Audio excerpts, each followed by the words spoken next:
Salut tout le monde, aujourd'hui test non d'un smartphone mais d'une tablette, qu'il s'agit de la Teclast X10 HD 3G, tablette compatible avec les docks. Celle-ci m'a été gentiment prêtée par Beijing, merci à eux. Et maintenant on s'attaque à l'unboxing. Avant de s'occuper de la tablette, on va quand même s'occuper du dock vendu avec la tablette. Un dock simple mais efficace.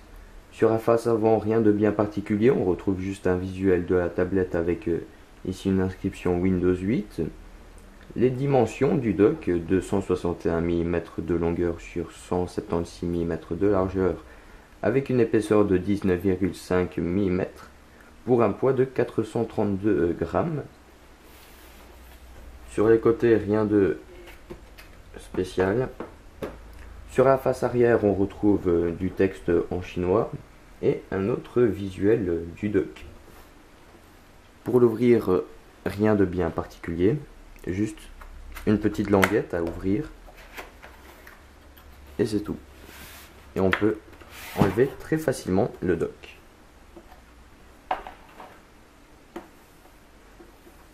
Un dock totalement noir avec une très bonne finition et un très bon toucher. Partie aimantée, même ici pour tenir droit par exemple la tablette quand vous l'utilisez. Pliez juste les deux côtés ici et c'est tout. Clavier en QWERTY, pas en AZERTY, avec des touches qui sont assez petites mais qui ont un bon feeling, ils sont pas mauvaises. Ici on retrouve un trackpad avec clic gauche et clic droit qui font un peu de bruit mais rien de bien spécial. Ici on retrouve aussi deux petits caoutchoucs pour tenir la tablette quand elle est fermée. Ici on retrouve le connecteur dock pour la tablette ainsi que deux autres petits mousses. On se retrouve maintenant pour le déballage et le test du plus important, la tablette. Bien, déballage du plus important, la Teclast en elle-même. Une boîte assez simple, avec une face avant assez colorée, Life, Hello, Play, Work, Teclast T-Pad, avec ici le petit logo Intel, vu que c'est tourné par du Intel, hein. Le CPU est du Intel, petit tour de la boîte avant. Ici on retrouve le site de Teclast avec deux QR codes, X10 HD 3G, CPU, donc c'est le Z3736F, donc de Intel, en 64 bits. Le GPU c'est du Intel HD graphique en 7ème génération. La RAM 2 Go en 64 bits DDR3L. La taille de l'écran 10,1 pouces avec sa définition qui est assez énorme, 2560 par 1600. 3G, WCDMA, GSM. Ici on a la capacité de stockage interne 64 Go, Windows 8, Android et tout. Face droite, rien de spécial, Teclast et encore le site. Ici on retrouve juste quelques petites informations avec le logo Intel et Teclast. Et ici, toujours rien de spécial. À l'arrière, on retrouve toutes les informations qui étaient sur le côté de la boîte. Donc, je vais essayer de zoomer un peu.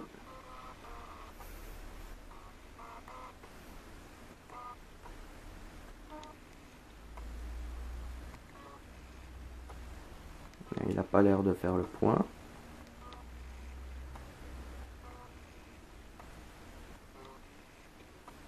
Bref, pas grave, on va les lire ensemble.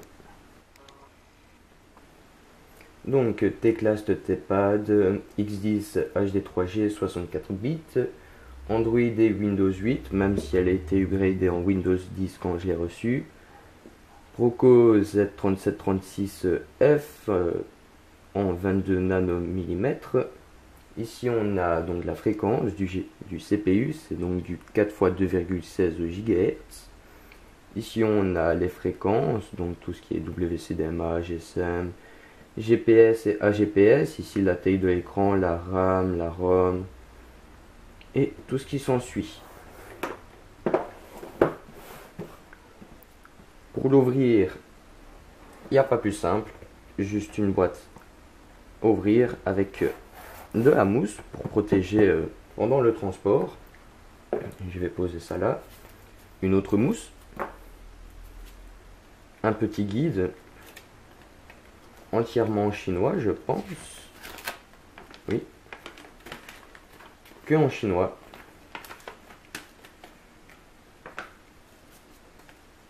Un autre petit guide. La tablette, on y reviendra juste après.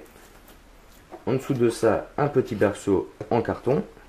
On retire et on découvre ici les accessoires. Un simple câble en USB micro USB. Ici on a une petite carte de garantie, je suppose. Adaptateur OTG, micro USB vers de l'USB. Ici on a le gros chargeur secteur qui balance du 5 volts jusqu'à du 2,5 ampères. Donc un adaptateur assez balèze, même si j'ai pas vraiment confiance. Je l'ai utilisé une fois, il y a un petit grésillement qui sort. Du coup j'ai utilisé mon propre chargeur, donc de mon Huawei Honor 6, et ça fonctionne nickel. Ici une autre petite carte de garantie, sûrement envoyée au constructeur. On débarrasse les boîtes et on revient à la tablette en elle-même, qui elle aussi est encore protégée par une petite protection. Tablette assez imposante, 10,1 pouces, pas trop lourde, 560 grammes plus ou moins. À l'arrière, double haut-parleur stéréo. Je reviendrai sur ce petit point plus tard lors du test. Ici, un film de protection, comme à l'avant, que j'ai pas retiré, vu que ça protège la tablette et de toute façon je l'utilisais toujours sur son dock. Du coup, il y avait quand même une protection et c'était pas vraiment... Voilà quoi. Donc Xis HD 3G, Teclast, Intel. Ici on retrouve les deux petites indications pour les boutons volume, ainsi que le bouton power. Ici appareil photo 5 mégapixels. On retrouve ici un microphone, une sortie mini HDMI, le micro USB ainsi que le jack 3.5 mm. Sur la tranche inférieure, on retrouve juste l'adaptateur dock ainsi que les deux petits supports. Et ici, on retrouve donc un adaptateur micro SIM ainsi que micro SD.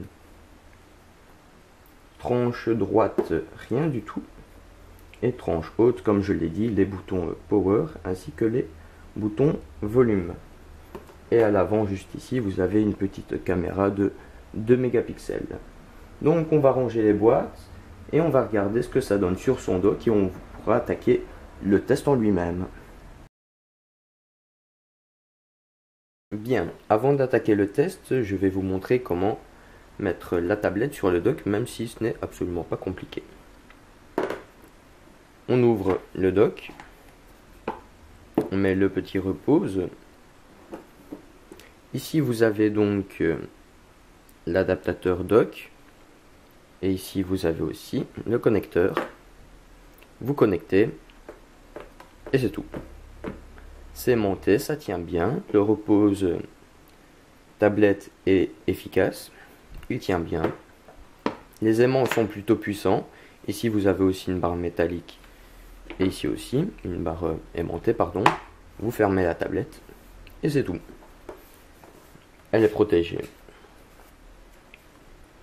Et tous les ports sont bien sûr accessibles par les boutons volume. Et elle est prête à l'emploi. Bien, vu que cette tablette est compatible Android et Windows, quand vous allumerez la tablette, vous aurez un menu pour choisir sur quel système d'exploitation booter. Donc vous avez le choix entre du Android 4.4.4 et du Windows 10. en premier temps, on va un peu découvrir l'univers Windows. Et comme dit, ce n'est pas du Windows 8, mais du Windows 10. Alors c'est pas vraiment super rapide, on n'est pas sur une machine de guerre, mais le petit Proco, eh bien, il fonctionne bien. Il est assez bien optimisé. Ici, eh bien, j'ai mis mes quelques logiciels. Par exemple, j'ai mis ma suite Office. Donc, j'utilise régulièrement Excel, Publisher et Word. Je regarde aussi quelques films dessus, vu que son écran est vraiment superbe. J'ai testé quelques jeux PC comme Euro Truck Simulator 2. Bon, après, c'est vraiment un Proco assez bas de gamme. On n'est pas sur du gros Intel i5. On est vraiment sur un chipset pour tablette, pour une utilisation basique. Donc une fois booté, eh bien c'est du Windows 10 classique, purement classique. Si je vais faire un petit tour rapide dans les paramètres, eh bien on voit que c'est en français. Alors pas totalement en français, il y a aussi quelques options en chinois, et j'ai déjà remarqué ça. Par exemple, au bout, je ne sais pas si on a pu voir, mais il y avait une petite option. Et par exemple, ici, quand je vais éteindre la tablette en appuyant longuement sur le bouton Power, eh bien, c'est du chinois. Mais, du coup, non, je ne veux pas l'éteindre.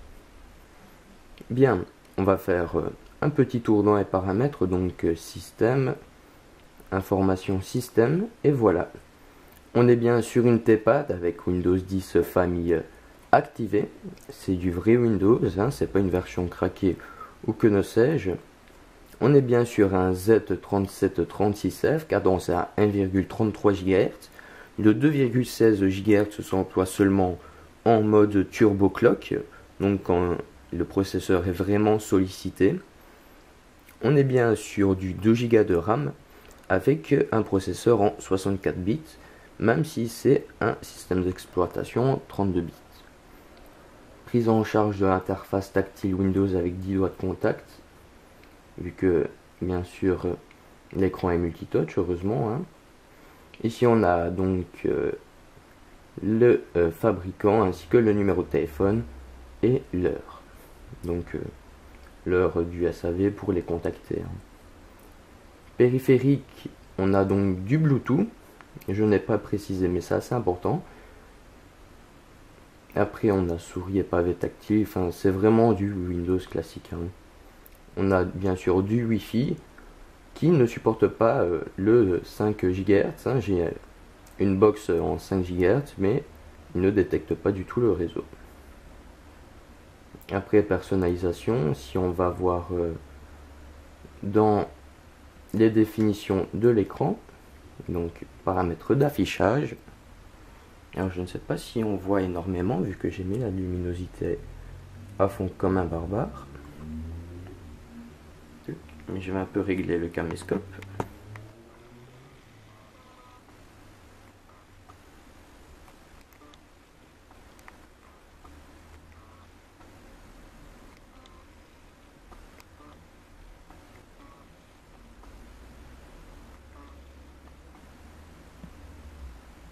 Voilà, c'est déjà un peu plus clair. Donc, j'étais en train de parler de la définition de l'écran, paramètres d'affichage avancés, et on est bien sur du 2560 x 1600. Et on peut bien sûr descendre la résolution si on veut jusqu'à du 800 x 600.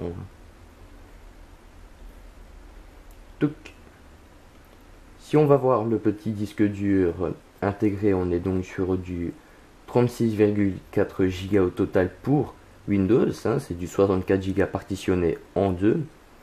Et au total, on a un peu plus de 16 Go libres, je pense. Voilà. Si on fait un petit rapide aperçu sur les quelques logiciels que j'utilise au quotidien, donc on a Google Chrome.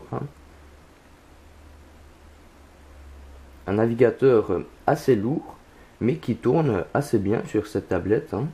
Par exemple, je vais aller sur un site pas vraiment gourmand. Par exemple, je vais aller sur la version allégée de jeuxvideo.com. Et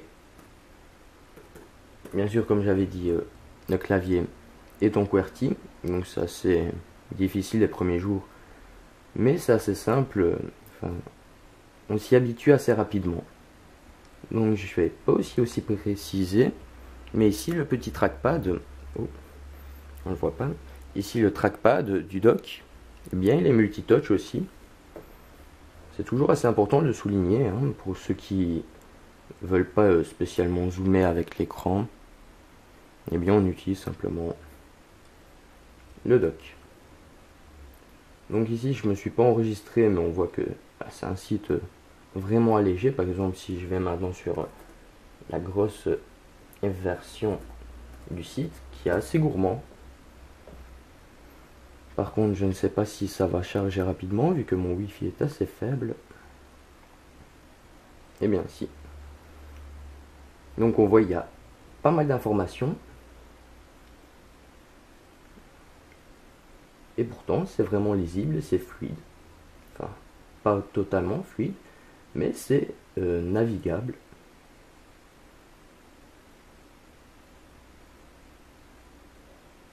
Si je vais maintenant sur un site tel que YouTube, qui lui eh bien, permet de voir si Flash fonctionne,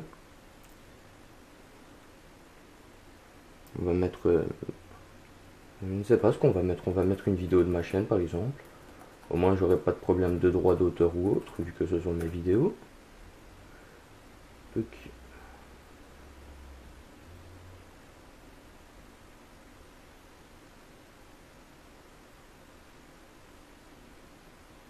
on voit que le site charge rapidement, les vidéos aussi. Bon, après la vidéo c'est plutôt... Après le chargement des vidéos c'est plutôt en fonction de votre connexion internet. Mais ici par exemple je suis en 720p et la vidéo est totalement fluide.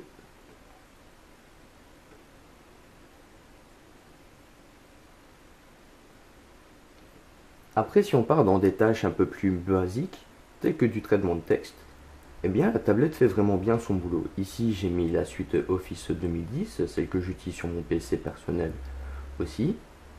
Et eh bien je peux travailler, par exemple à l'école, sans devoir utiliser une tour. Je la porte, je l'allume, je lance Word et c'est bon. Salut les amis. J'espère. Alors bien sûr c'est du QWERTY, donc je ne suis absolument pas habitué. Voilà. J'espère que vous allez bien. Voilà. Le clavier, bon, il a un bon feeling, les touches sont pas mauvaises, même si elles font un peu cheap, mais la sensation de frappe n'est pas mauvaise.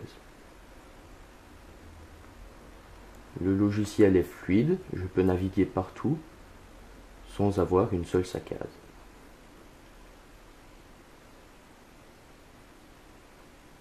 Ici j'ai pris quelques vidéos donc sur ma petite clé USB qu'on va brancher en OTG, tout simplement, par le port USB, micro USB pardon, de la tablette. Donc ici j'ai pris quelques vidéos échantillons du 720p, 1080 et 1440p. Le 720p je pense qu'il est en 60 fps. Mais de toute façon on va voir ça. Mais je pense que oui.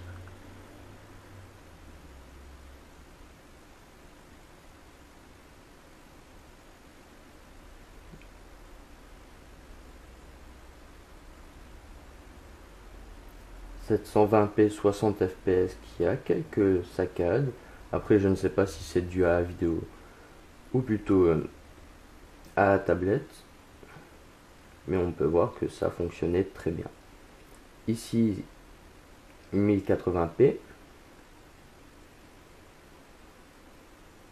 Alors je ne sais pas pourquoi il n'y a pas de son, hein.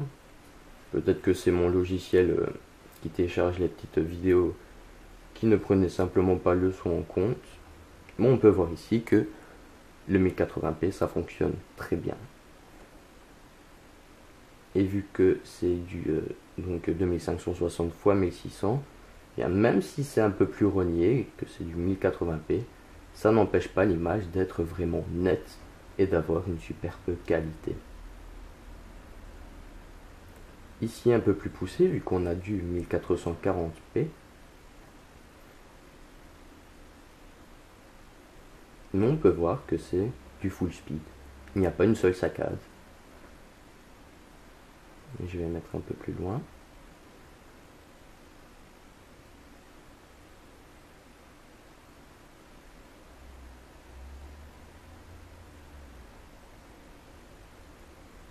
Voilà. Donc c'était un peu pour la partie écran. Pour résumer les couleurs, donc je vais relancer la petite vidéo. Pour parler un peu de l'écran, les couleurs sont vraiment bien. En plus, avec une telle définition, on ne peut pas dire que l'écran peut être dégueulasse. Les couleurs sont belles, elles sont vives et elles ne sont pas non plus trop lumineuses. Ici, je suis à 25% de luminosité et on peut voir qu'on voit très bien l'écran, même si j'ai le store qui est ouvert et que j'ai le soleil qui tape dans la tablette.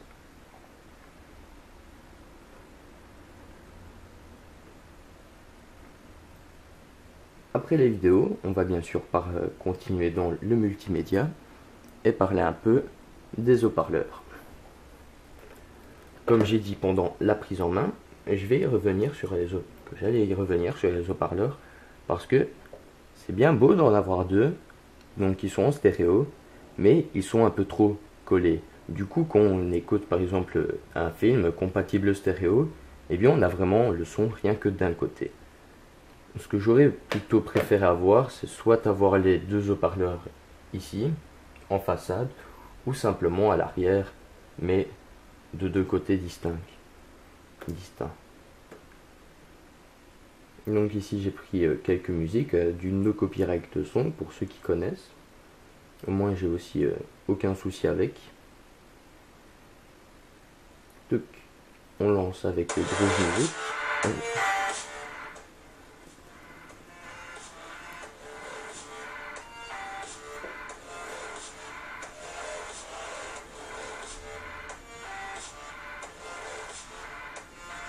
On va mettre un peu plus fort, hein. 50% du volume. Et on peut déjà remarquer que ça envoie pas mal. «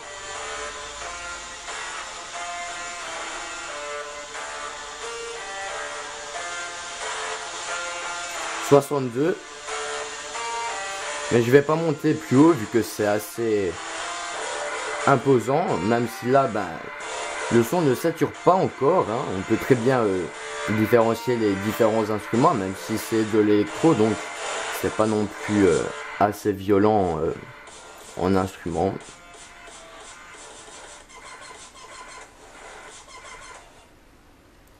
Mais même, à part ce petit défaut donc de placement d'haut-parleur, ça ne les empêche pas d'être vraiment très bons.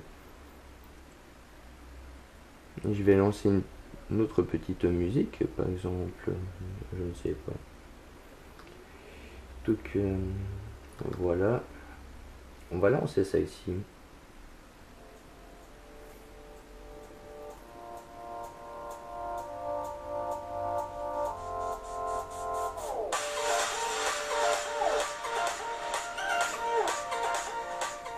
Et dès le début, on peut déjà entendre un sacré manque de basse, pardon. On a des aigus assez bonnes, des moyens qui sont un peu plus poussés que les deux autres, mais par contre les basses, ils sont présentes, mais pas trop. Après, c'est vraiment deux haut-parleurs de tablette, c'est pas non plus la grande classe, quoi. Donc on va éteindre Windows et on va faire un petit aperçu sur Android qui sera sûrement plus intéressant que un OS banal pour faire donc du traitement de texte ou de la navigation ou du multimédia.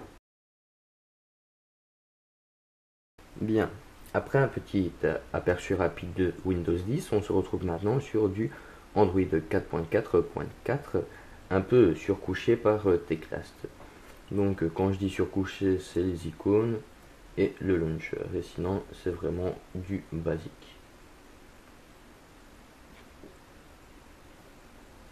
On se retrouve donc sur un launcher eh bien, comme les Chinois aiment, comme un MIUI, EMUI ou autre, sans grille d'application. On retrouve toutes nos applications sur le bureau et c'est tout. Donc j'ai mis quelques folders, quelques applications ici. J'ai par exemple tout ce qui me sert à tester la puissance donc de la tablette. Ici j'ai donc Drastic, un émulateur DS. J'ai mis deux petits jeux, Rayman Fiesta Run, un jeu en 2D mais vraiment gourmand, et Real Racing 3. Et j'ai aussi mis Skyforce, un jeu assez banal, un jeu plutôt basique.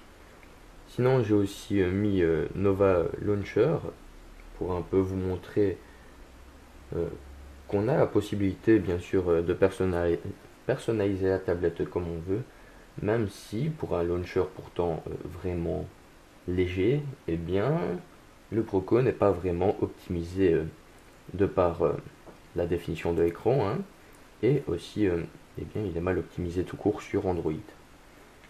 Bien, sur le premier folder, j'ai donc mis bien, toutes les choses basiques comme SMS, MMS, vu que la tablette est compatible GSM, téléphone 3G et tout. Alors 3G, j'ai testé, et bien ça fonctionne. Je suis chez Mobistar, donc Belgique, vu que j'habite en Belgique, et bien la 3G fonctionne. Après, on a l'application téléphone pour pouvoir téléphoner. Donc c'est l'application basique. On compose le numéro qu'on veut faire et on téléphone. Même s'il n'y a pas d'haut-parleur frontal, donc c'est un peu difficile. À part si on veut utiliser le kit main libre, même si je pense que ce n'est pas compatible. J'avais essayé mon kit main libre donc de mon Motorola. Eh bien, il y avait une sorte de grésillement. C'était pas vraiment net. Alors que pourtant avec de simples JVC Extreme Explosive, eh bien j'avais aucun problème de grésillement. Après on a l'application email, calculatrice, calendrier, une application calendrier vraiment basique, mais qui fait son travail. Après on a contact, le Wi-Fi, un petit raccourci pour nettoyer la RAM, voilà. Donc ici on voit qu'on a 1359 mégas de disponibles. Magnétophone, téléchargement, paramètres Google et Google. Dans le deuxième, j'ai mis les autres icônes. Donc j'ai mis l'application musique, l'application stock d'Android. Hein, j'ai dit qu'il y avait rien que les icônes, et encore c'est rien que sur le launcher qui sont personnalisés, mais sinon si vous installez un autre launcher alternatif, eh bien il n'y a aucun souci. Après il y a l'application Update, même si j'ai jamais réussi à la faire fonctionner, d'ailleurs je vais la lancer.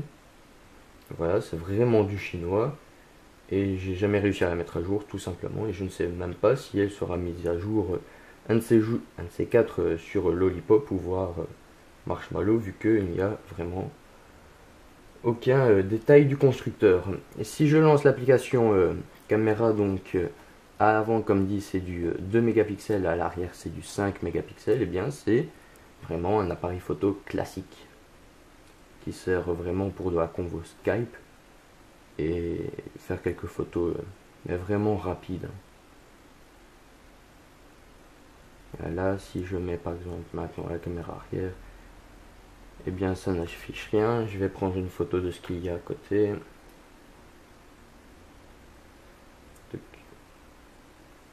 Alors je ne sais pas si vous voyez un petit peu, mais c'est pas grave. Voilà, j'ai vraiment pris ce qu'il y avait à ma gauche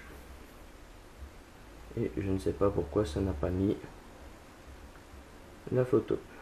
Donc où elle est l'application galerie, je ne sais pas. On va relancer l'appareil photo. Ah, voilà. C'est vraiment des photos basiques. Bien sûr là j'étais vraiment j'ai pas des conditions idéales. Je prendrai quelques photos, je les mettrai sur le Flickr comme j'avais fait sur le Honor 7.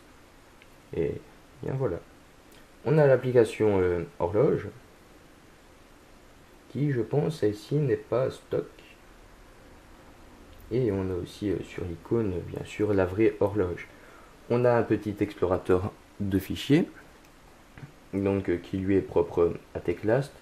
Donc on a plusieurs catégories, musique, vidéo, images, tout ce qui est documents, puis on a les APK, j'en ai mis quelques-uns, enfin c'est des petites APK gratuites, donc il n'y a aucun souci avec ça, et quelques zips.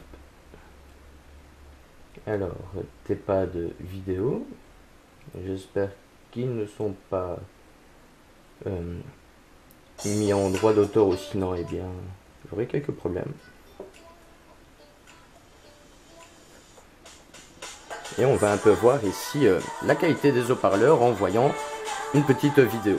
Et aussi pour voir aussi la qualité d'écran encore une fois.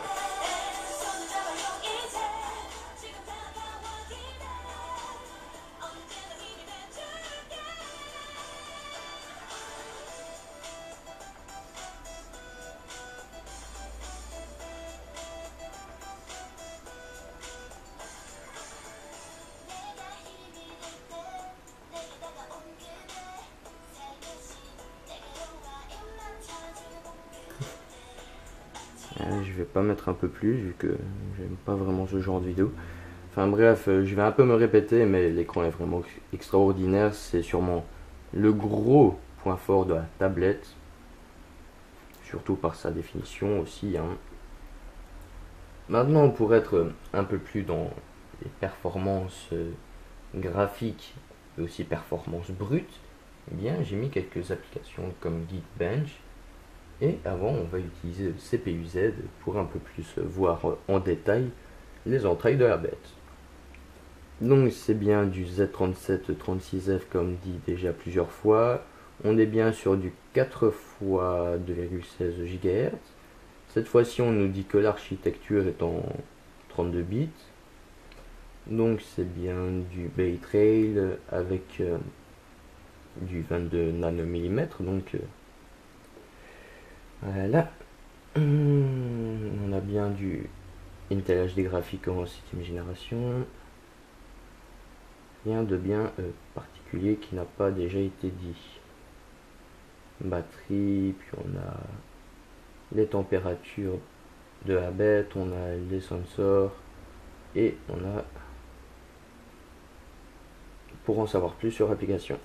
Bien sûr, j'ai fait déjà les petits benchmarks. Après, je sais pas où sont les screenshots vu qu'il n'y a pas d'application. Ah, voilà. Non, c'est pas ça.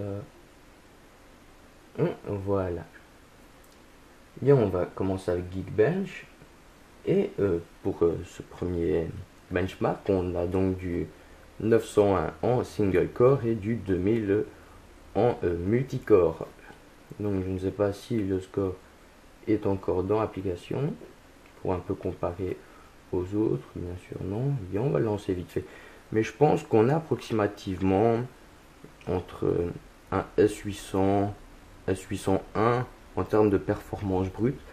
Après, j'ai demandé donc à Android Games FR, il était plutôt vers quel processeur et il m'a dit que c'était plutôt vers du MT 6732 je pense.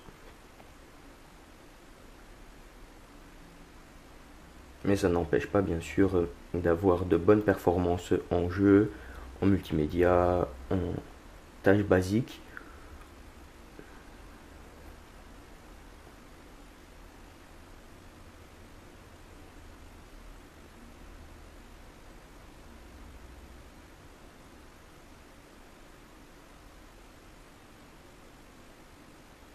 C'est bientôt fini.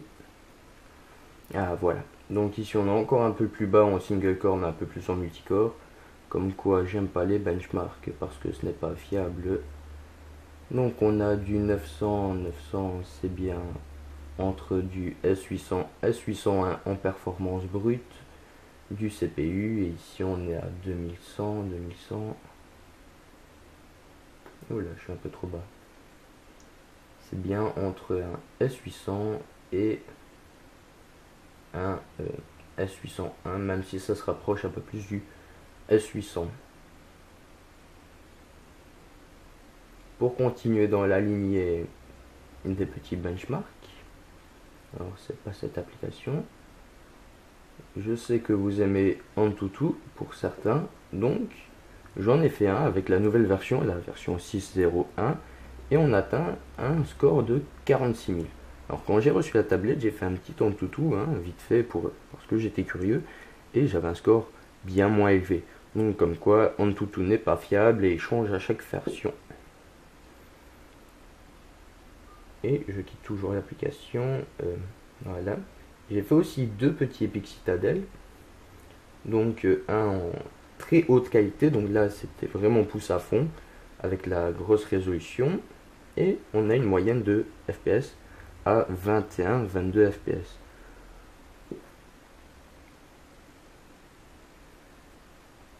Donc Explorer. Puis ici j'en ai fait un autre. Ici c'est plutôt en haute performance. Et on a une moyenne de 41 FPS.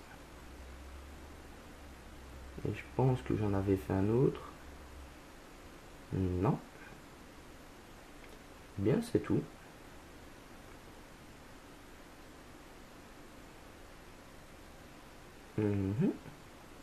Bien.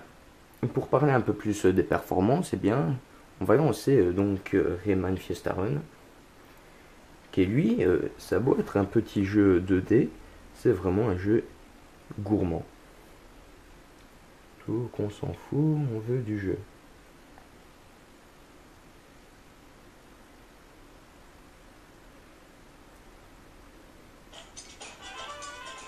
Tac. Alors si je me souviens bien, ça ramait un peu quand je jouais. Oula, je ne sais absolument pas où je suis. Donc comme dit, quand j'y ai joué, bien ça saccadait un tout petit peu, mais je pense que c'est pas vraiment dérangeant. C'est jouable, mais dans certaines conditions, dans certains niveaux. Donc, voilà. Donc go. On n'est pas du full speed, mais on s'en rapproche ici. On voit quand même que c'est un peu de mal, mais ça n'empêche pas d'être parfaitement jouable.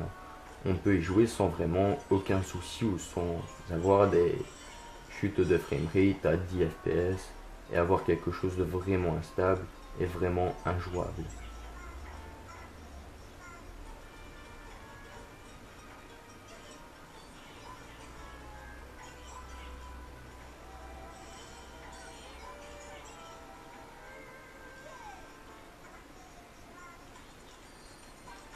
Un petit niveau rapide, donc bien, j'ai pu y jouer sans problème. Comme dit, c'est pas du full speed, mais on s'en rapproche. C'est pas vraiment dérangeant, les petites chutes. Je pense qu'on doit être pas très loin des 30 fps. Par exemple, ici, je lance donc un gros niveau. Oui. Équipé, blablabla. Nous, on veut du jeu. Et bien ici, c'est vraiment du full speed. Il n'y a absolument aucun problème. La transition a été vraiment rapide. Il n'y a aucun problème. Je peux y jouer sans avoir aucune baisse. Il n'y a aucun souci.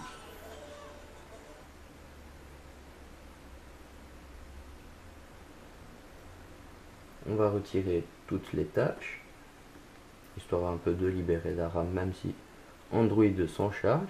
On va lancer un jeu un peu plus gourmand.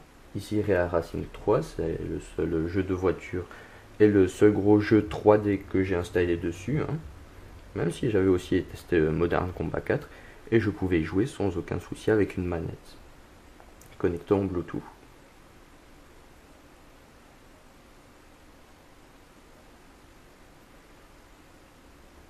On va un peu augmenter le volume.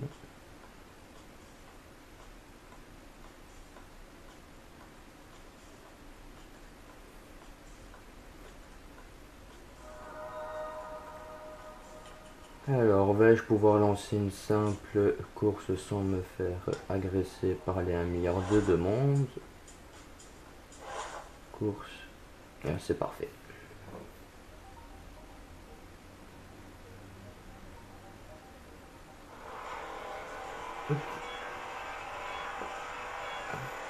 Voilà. Par contre, on va changer le mode. Donc, on a bien sûr tous les différents modes hein, du jeu. On a donc par l'accéléromètre qui marche très bien. Il n'y a aucun problème avec ça. On a le mode volant et on a le simple mode bouton que je vais mettre parce que c'est plus facile de jouer comme ça qu'on fait.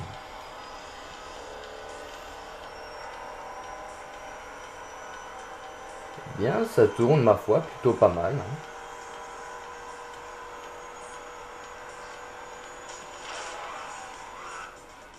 Bien sûr ici j'ai fait l'objectif vu que c'est du NASCAR et je ne sais pas pourquoi ça m'a mis du NASCAR quand j'ai lancé la première fois le jeu. Mais on a pu voir sur 10 secondes de jeu, et bien j'avais aucun problème dessus. Hein.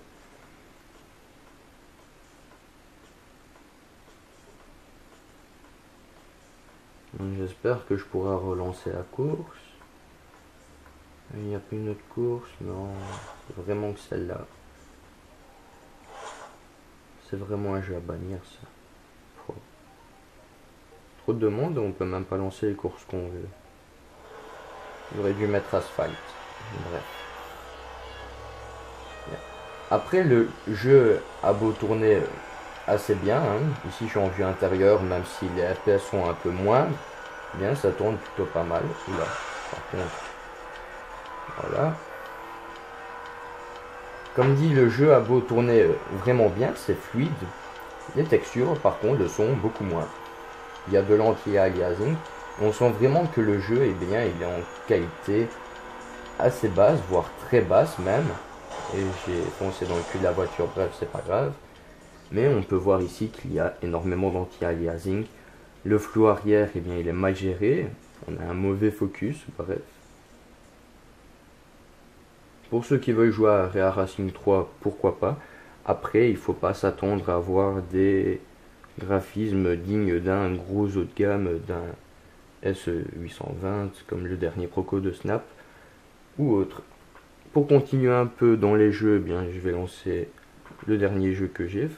Même si j'ai Skyforge, c'est pas vraiment intéressant de le montrer, vu que c'est un simple jeu 2D d'avion.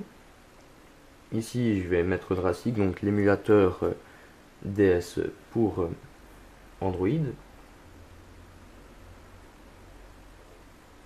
Et voilà. Donc j'ai pas vraiment mis les graphismes à fond à fond.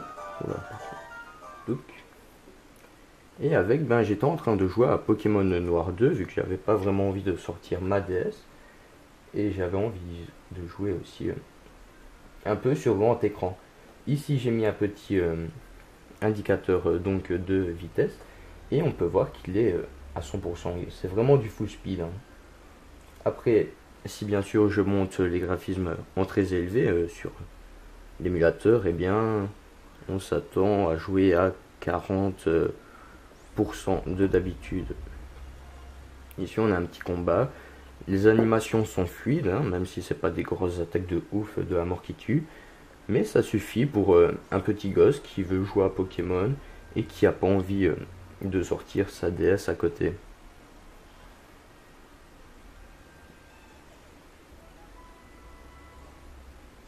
Comme jeu DS, je n'ai mis que Pokémon, je vais pas commencer à mettre 1 milliard de jeux, surtout que, comme dit, j'ai une DS à côté et j'ai pas vraiment envie d'y jouer après perdre toutes mes sauvegardes.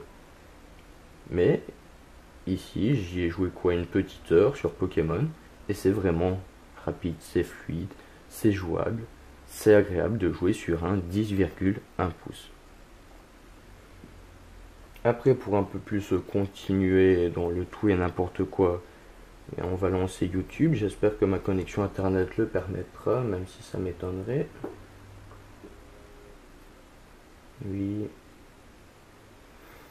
Alors, qu'est-ce que je pourrais lancer comme vidéo? On va mettre encore une vidéo de ma chaîne.